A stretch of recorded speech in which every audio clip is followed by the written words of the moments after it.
Hello everyone and welcome to our video presentation on the pandemics in world history. Today my friends Oruj, Hello. Ramal Hello. and I will take you on a journey through some of the most significant pandemics that have shaped our global history. Oruj, Ramal and me will be sharing insights on the pestilence disease, so buckle up and get ready for a fascinating journey. Let's dive right in. The pestilence disease, also known as the Black Death, is one of the most famous pandemics in history. It mainly spread during the years 1347 to 1351, ravaging Europe, Asia, and Africa. Absolutely. Interestingly, this devastating disease is believed to have originated in Central Asia, possibly from the fleas on rats that traveled along trade routes. There are several theories surrounding the origins of pestilence disease, including ones that suggest it was brought to Europe by Mongol warriors visiting the Crimean city of Kaffa. Others believe it may have originated from contaminated food or water sources.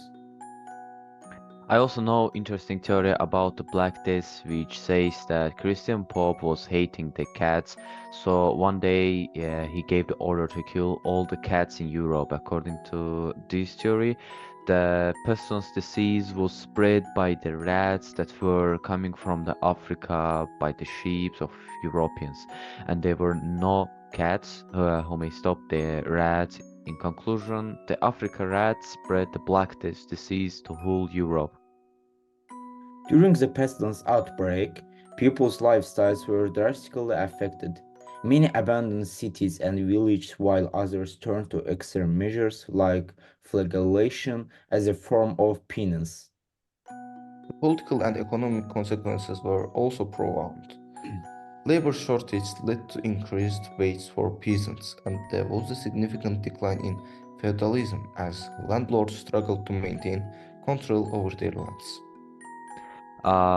Also, interestingly, the pestilence disease is estimated to have wiped out around 30–60% of Europe's population, leading to profound change in social structures and cultural reforms. Furthermore, the pestilence impact on different regions varied depending on factors such as climate, population density, and existing public health infrastructure. In temperate climates, the disease may have encountered more favorable conditions for transmission, while in arid or mountainous regions, its spread might have been hindered. Coastal areas with bustling ports faced heightened risk of contagion due to extensive maritime trade, while inland regions may have experienced delayed outbreaks. In Azerbaijan, the pestilence found fertile ground in urban centers like Baku, where trade routes converged and populations mingled. The Caspian Sea, acting as a gateway to the region, facilitated the movement of goods and people, inadvertently aiding the spread of disease. Additionally, the rugged terrain of the Caucasus Mountains posed challenges for communication and containment efforts, allowing the pestilence to persist in isolated pockets throughout the region. Throughout history, Azerbaijan has faced a scourge of pestilence, causing immense suffering and upheaval. During Atabek's era, the plague spread rapidly, devastating communities and inflicting heavy casualties among the population. Cities like Tabriz experienced severe outbreaks, resulting in widespread deaths and economic decline. Even in more recent centuries, the pestilence continued to haunt Azerbaijan, leaving a trail of devastation in its wake. These historical accounts underscore the profound impact of pestilence on Azerbaijani society and the resilience of its people in the face of such adversity. As we delve deeper into the historical tapestry of pandemics, it's fascinating to note that the geographical nuance that shaped the spread and impact of the pestilence disease. Indeed, the pestilence trajectory across continents and regions offers a compelling case study in the interconnectedness of human societies and ecosystems. Different geographical features such as trade routes, climate zones, and population densities played a pivotal role in determining the disease's path and severity. For instance, densely populated urban centers like Constantinople and Cairo became the epicenters of the pestilence due to their bustling trade activities and crowded living conditions.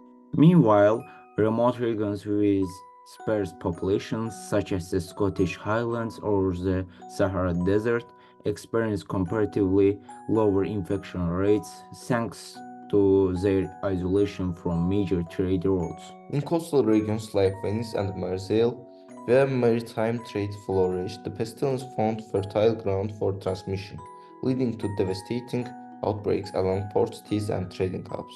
Conversely, mountainous regions like Alps or Himalayas acted as natural barriers, impeding the spread of the disease and offering the refuge to isolated communities. Azerbaijan, with its diverse landscapes ranging from the Caspian Sea coast to the rugged Caucasus Mountains, witnessed a complex interplay of factors influencing the spread of pestilence. Urban centers like Baku, serving as vital nodes in regional trade networks, faced heightened risk for contagion, while remote mountain villages experienced sporadic outbreaks, often isolated from external influences. In sense, the pestilence geographical footprint serves as a poignant reminder of the intricate relationship between the human societies and the natural environment, shaping the course of history in profound and unexpected ways. During the pestilence, people suffered from severe symptoms like high fevers, swollen lumps on their bodies, and difficulty breathing. Doctors back then didn't have advanced treatments. They tried things like letting out blood, using plants for medicine, and keeping sick people away from others. There wasn't a formal agreement to stop the pestilence, but its effects lasted a long time. People started to improve how to take off their health, cleaned up their cities, and made new rules to keep diseases from spreading. As we conclude our exploration of pandemics in world history, it's clear that these outbreaks have left an indelible mark on our collective consciousness. From the pestilences to the Spanish flu and COVID-19, pandemics have shaped public health policies, influenced historical events, and tested the resilience of societies. It's crucial to learn from these historical experiences and ensure that we are better prepared to respond to future pandemics. Through cooperation, innovation, and compassion, we can overcome the challenge posed by infectious diseases. Let's remember that in the face of adversity, humanity has always shown remarkable resilience or adaptability. Together, we can build a healthier and more resilient future for generations to come. And so, thank you for listening and joining us on this journey through the pandemics in world history. We hope you find our discussion informative and insightful. Remember to stay safe, stay informed, and stay united in the fight against the infection diseases. Goodbye and take care. And also at the end, you can see here the links and sources that we used for the preparation and getting ready for this presentation.